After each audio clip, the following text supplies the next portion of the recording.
অধ্যক্ষৰ এটা বিশেষ প্ৰিভিলেজ আছে, সেই কথাষাৰ বহুতে নাজানে যে অধ্যক্ষৰ অসম বিধানসভাৰ নিজে এটা কাঠগড় আছে। আমাৰ এখন ভিতৰত আমাৰ আদালত আছে, বিটছ অফ প্ৰিভিলেজ বুলি কয়। যে যদি কিবা কথা কোৱাৰ পিছত যদি তেওঁ অমান্য কৰে, তেতিয়াহ'লে তেওঁ আমাৰ কাঠগড়ত আহি পেলাই মই যি কৈছোঁ ভগৱানৰ নামত শপত খাই কৈছোঁ বুলি তেওঁ শপতনামা দিব লগা হয়। আৰু সেই বিটছ অফ প্ৰিভিলেজৰ জৰিয়তে সেইজন ব্যক্তিৰ এগেইনষ্টে বিভিন্ন ধৰণৰ আমি শাস্তি প্ৰয়োগ কৰিব পাৰোঁ। গতিকে যাতে বিধানসভাৰ মজিয়াত যাতে টানি নিবলগীয়া নহয় বিষয়া কৰ্মচাৰীসকলক, তাৰ প্ৰতি মই আগতীয়াকৈ আহ্বান জনাইছোঁ। গতিকে পিছত আকৌ মোক কৈ লাভ নহ'বগৈ, কাৰণ কিয় আমাৰ এই অঞ্চলৰ ৰাইজ সহজ সৰল ৰাইজ, মাটিৰ কামতে হওক বিভিন্ন কামতে যেতিয়া যায়, বিষয়া কৰ্মচাৰী তাত যায়, বিভিন্ন ধৰণৰ হাৰাশাস্তিৰ মই অভিযোগ পাওঁ। এই হাৰাশাস্তি যাতে আজিৰ পৰা যাতে বন্ধ হয়, তাৰ কাৰণে মই আহ্বান জনাইছোঁ। মই সৰভোগ থানাক এতিয়াও আহ্বান জনাইছোঁ, যদি তেওঁ থাকে যদি থাকক, নাথাকে যদি আজিৰ ভিতৰত ট্ৰেন্সফাৰ হ'লে মোৰ আপত্তি নাই। তেওঁ মুখ্যমন্ত্ৰী গৈ ক'লে হয় যে বগৰীগুৰি অঞ্চলত তাত জোৱাৰ যি প্ৰয়োভৰ চলে আৰু সেই প্ৰয়োভৰ ফলস্বৰূপে তাৰে সামাজিক পৰিৱেশটো বিনষ্ট হৈছে। গতিকে বগৰীগুৰি অঞ্চলে নহয়, আমাৰ দেওবাৰ আৰু বৃষ্টিবাৰে ভুলুকা দুবাত বজাৰ হয়, আৰু ভুলুকা দুবাতো তাতে কিবা জোৱাৰ কিবা মুণ্ডা টুণ্ডা না কিবা এইবিলাক মানে তাতে বোলে চলে। গতিকে আজি কিবাৰ হ'ল, আজি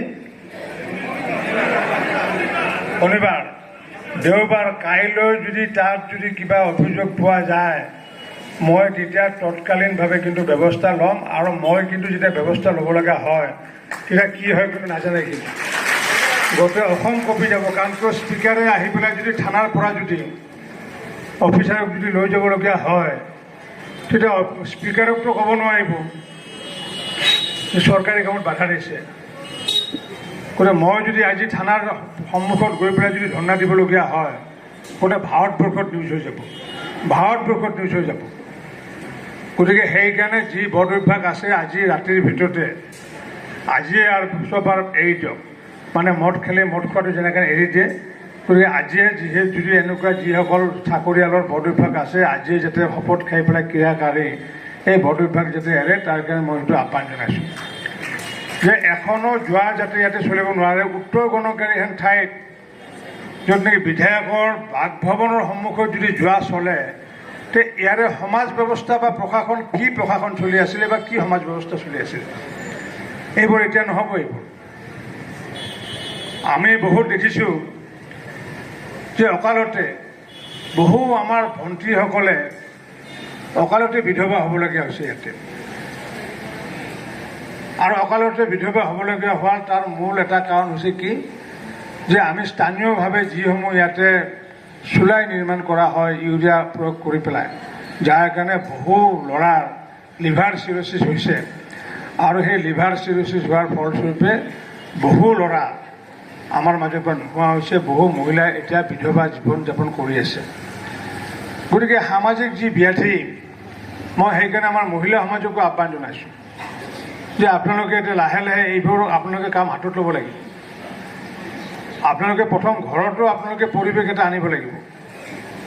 কাৰণ যদি আমি সমাজখন যদি বিপথে পৰিচালিত কৰি পেলাই, মই মন্ত্ৰী হ'লোঁ, MLA হ'লোঁ, ইয়াত ৰাস্তা ঘাট বনালোৱে, মই মানুহকেইটাই যদি জীয়াই ৰাখিব নোৱাৰোঁ, কু অভ্যাসবিলাকে যদি বন্ধ কৰিব নোৱাৰোঁ, গতিকে সেইকাৰণে এই বিষয় লৈ পেলাই কিছু জটিলতা আছে, নোহোৱা নহয় এক্সাইজ ডিপাৰ্টমেণ্টত। তাৰ মাজতো এই ক্ষেত্ৰতো যাতে আমি সচেতন ভূমিকা যাতে আমি লওঁ, তাৰ কাৰণে মই সকলো ৰাইজৰক মই আহ্বান জনাইছোঁ যে যাতে ৰাইজেও এই ক্ষেত্ৰত যাতে জনমত এটা যাতে গঠন কৰে, বিশেষকৈ চুলাই মদৰ ক্ষেত্ৰত। গতিকে কাৰণ কৰি চুলাই মদত মানে আচলতে বিসদৃশ সেইটো, তাতে যিবোৰ দ্ৰব্য প্ৰয়োগ কৰি বনোৱা হয়, সেইবোৰ খালে অট'মেটিকলি 2 বা 3 বছৰ পাছত লিভাৰ ডেমেজ হ'বগৈ।